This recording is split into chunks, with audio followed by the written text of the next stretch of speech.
Well, hello, men, how are ya? It's soon be New Year's in 2022. So before next year, I want to get something off my chest. And I have a lovely cold beer sitting in front of me, which over time, to me, is better than a hot chick.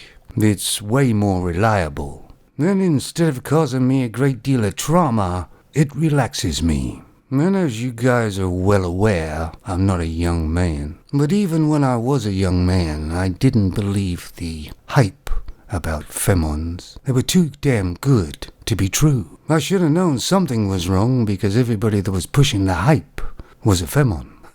But I never actually believed they could be that bad as they are today.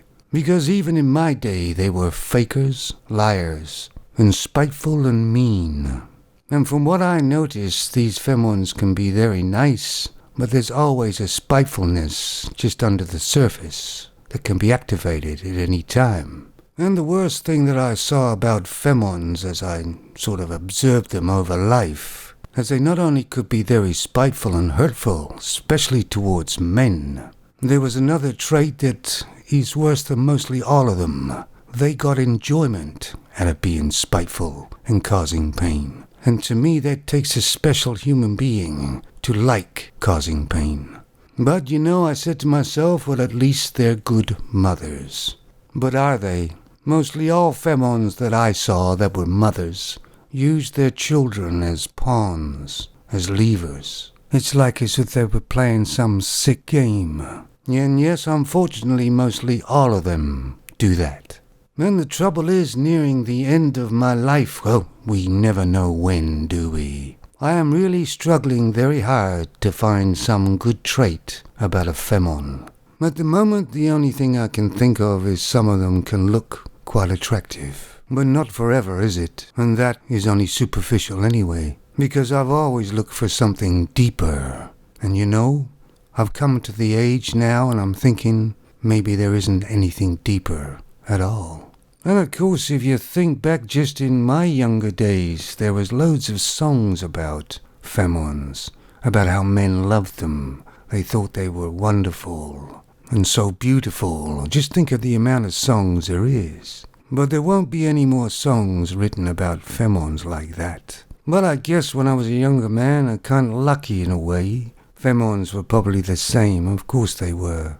But they looked a lot better in my day. They kept themselves quite slim and fit. They didn't do it just for men. They did it because it's advantageous for them.